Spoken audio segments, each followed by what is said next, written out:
So yesterday, the Tennessee Titans went out there and they lost against the Chicago Bears 17-24. But this was a very interesting game. If you look at the box score, you would have sworn that the Chicago Bears lost this game. They would have got blown out. That was not the case. The Titans defense played up the standard. They went out there. They did a great job on Caleb Williams and the entire offense of the Chicago Bears. They kept them in the box. Caleb Williams was 14-29 on the day for 93 passing yards. That is 6.6 yards a throw. And he also got sacked twice. DeAndre Swift only had 30 rushing yards on the day. They held him to 3 yards a carry. They did give up a long rush on the day for 20 yards, but that was it. You take away that 20-yard rush, DeAndre Swift is averaging under 1 yard a carry. The defense played very well. So I'm not going to talk about how the defense could have played better. They did the best they could. The Bears not scoring an offensive touchdown in this game. It came down to a punt that got blocked and to Will Levis throwing 2 terrible interceptions. And that's the guy that I want to talk about. From last season, the Tennessee Titans offensive line was terrible. Peter Skoronski was their best offensive lineman, and he was a rookie last season. Now, yesterday, the offensive line still did not look particularly well, but they're young. You hope that guys like J.C. Latham, Peter Skoronski, and Lloyd Cushenberry, who you have at the center position, can play better moving forward. And with Coach Callahan and his dad going out there and trying to fix things, I think that they will be better off. Will Levis cost them this football game. And I hate to say that because it is about the 53 men on the roster. You can say that it came down to one play. Will Levis single-handedly cost them this football game.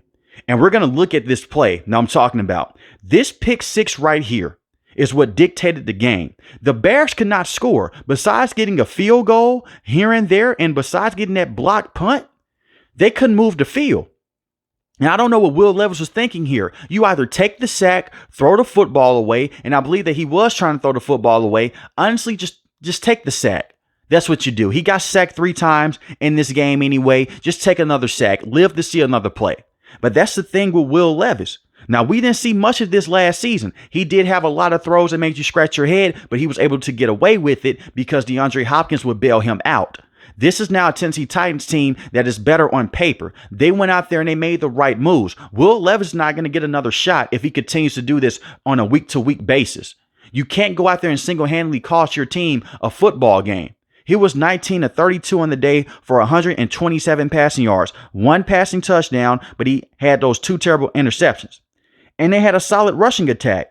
Tajay Spears did not do much on the ground, but Tony Pollard had 16 carries for 82 yards. One play did go for 26 yards, but the offensive line did look better in terms of run blocking. Calvin Ridley, you bring him in. He had 3 catches for 50 yards. Tyler Boyd had 3 catches for 18 yards. I can tell you why Will Levis also struggled in this football game. DeAndre Hopkins was easily his number 1 last year. He's built a connection with him. He hasn't built a connection with Calvin Ridley and Tyler Boyd just yet. That's the guy that he's looking for. When he's in trouble, he'll throw the ball to DeAndre Hopkins, even if it's in double coverage. And we saw that last year. And it either went for a pass deflection or DeAndre Hopkins was making crazy catches, like how he has always done in his career. Will Levis had a problem locking onto targets in college. We're starting to see this right now. Now, this is only just one game, but the interceptions that he threw are just terrible. That pick six lost the Tennessee Titans this game yesterday against the Chicago Bears. I don't want to hear about how the defense could have played better. Special teams should never have a blocked punt. That was a terrible play on them. But Will Levis still had those 2 interceptions. And guys were getting open.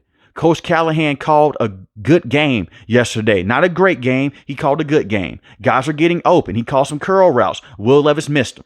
He called some deep shots down the field. Will Levis was trying to hit him. He missed them. And Will Levis is a big game hunter. The deep accuracy, Chef Kiss, is right on the money. The man had 4 passing touchdowns last year against the Atlanta Falcons. Majority of them came off of deep plays. But it's those tight window throws that he hasn't been able to hit, even dating back to last year. Understandably, those last couple of games, he was dealing with a foot injury. Will has to be better. Because if he is not, you're going to have a lot of Tennessee Titan fans calling to bring in Mason Rudolph, who did not look bad last year with the Steelers. But this is a Titans team that has playoff aspirations. Yes, they're in a tough division, but they have playoff aspirations. You have L'Jarius Sneed on the back end, who looked phenomenal yesterday. Chidobe Awuzie, you bring him in from the Cincinnati Bengals. He's a very good cornerback to have, and he did very good yesterday as well. Kenneth Murray led the team in total tackles yesterday. Harold Landry had a sack. He's a very good pass rusher. You have Jeffrey Simmons as well. So you have a bunch of guys on the defense. They're ready to go out there. They're ready to win big-time football games. So if you can't go out there and you can't take advantage of the roster that they have right now, it's not going to get any better. And I think that DeAndre Hopkins shouldn't be playing as much.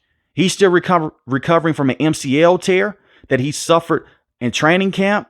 I think that you just let him rest. Calvin Ridley can be a true number one. You have Tyler Boyd. See what you have with the wide receiving core without DeAndre Hopkins, because the last thing that you want to do is to go out there, put DeAndre Hopkins out there, and he's not even 50%. He only had one catch yesterday for 8 yards because he's not fully healthy. It makes zero sense early on to the season to try to force him out there. I know that he's a warrior. He's played through injuries in the past. It makes zero sense, especially early on in the season. Now, the Tennessee Titans get on a hot streak, and you want to try to push him out there when he's a little more healthy, then you can do that. But at the start of the season, you can take a load off.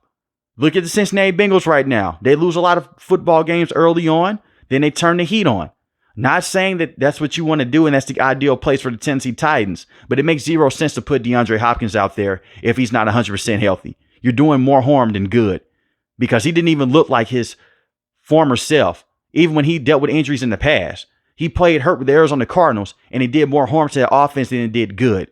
You have Calvin Ridley. You have Tyler Boyd. It's not the best situation to be put into. I understand that. You have Treylon Burks as well, who I think is not going to be a true number one or a true number two wide receiver, but he's still around the team. Get some production out of him. See what you have.